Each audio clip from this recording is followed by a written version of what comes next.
Bienvenue dans cette vidéo sur la méthode de dichotomie. Alors la méthode de dichotomie, ou autrement dit bisection, c'est un moyen efficace pour trouver les racines d'une fonction mathématique. Comme celui. Là, on a une fonction f de x qui est égale à 0. Cette méthode utilise une technique de recherche binaire pour trouver une valeur précise qui est une solution d'une équation. Donc, pour utiliser la méthode de dichotomie, nous devons d'abord définir un intervalle, c'est l'étape 1 de la vidéo précédente qu'on a montré, un intervalle qui contient la racine que nous cherchons. Donc, tout d'abord, je vais définir un intervalle grossier A et B, que je vais dénoter x0 existe dans cet intervalle AB. Donc, dans cet intervalle AB, on va évaluer à chaque fois A plus B sur 2, ou bien AK plus BK sur 2, puisque ça va être une suite d'intervalles.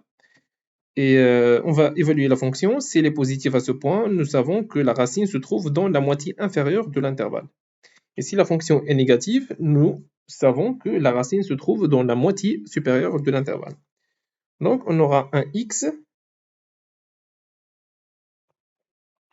qui se rapproche de x0, une approximation de la solution. Avec la méthode de dichotomie, que je vais expliquer ici étape par étape, elle consiste au départ de définir un intervalle de départ qui est AB et une tolérance. Une tolérance, c'est epsilon égale à 0,01. 0,01, c'est la condition d'arrêt. C'est-à-dire lorsque BK moins AK sera inférieur à 0,01, donc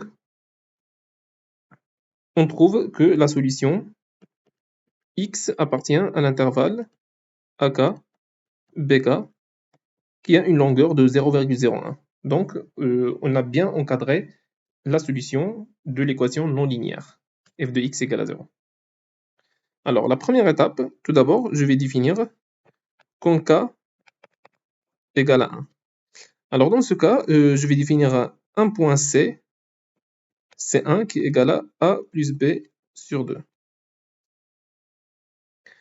Et je vais évaluer la fonction f de A fois f de C1. Et je vais évaluer également f de C1 fois f de B. Alors si je viens tracer la fonction ici,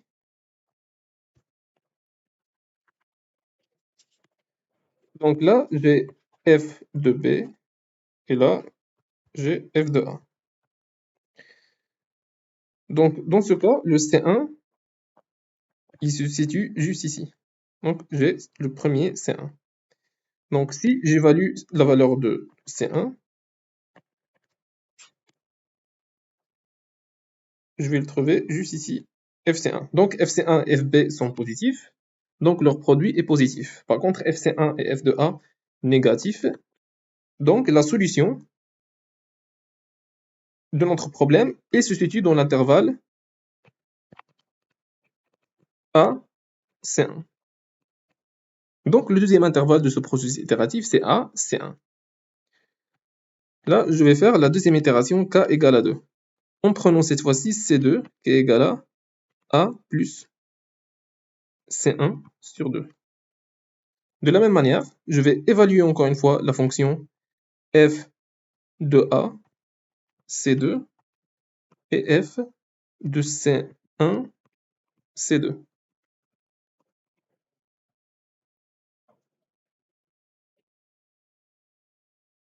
Donc je viens encore une fois et je découpe cette fois-ci A, C1 vers la moitié, je vais avoir la valeur C2. Donc je vais évaluer la fonction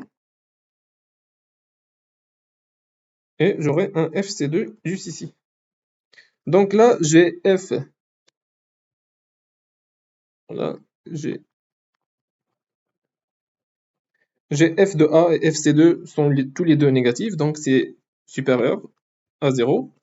Et j'ai FC1 qui est positif et FC2 qui est négatif, donc c'est négatif. Donc le nouveau intervalle, où, en fait, où notre solution se trouve, c'est C1, C2.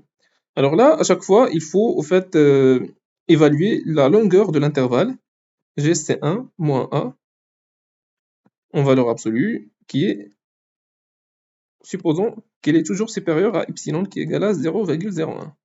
Cette fois-ci, si je calcule C2 moins C1 et je trouve par exemple qu'il est inférieur à 0,01, donc j'arrête le processus itératif et je dis que la solution X, elle appartient à C1, C2, tel que la longueur de l'intervalle est inférieure à 0,01. Et finalement, je peux par exemple dire que notre solution X est égale à C1 plus C2 sur 2. Et si par exemple je fais la somme de C1 plus C2 sur 2, alors je vais me situer juste ici.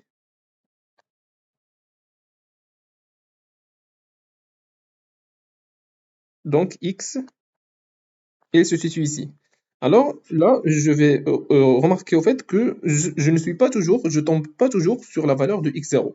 C'est parce que tout simplement, j'ai défini une tolérance de 0,01. Donc il y a toujours une erreur. Alors cette erreur, elle est n'égale que tout simplement la valeur absolue de x trouvée auparavant moins x0, la solution exacte, qu'on ne connaît pas, inconnue.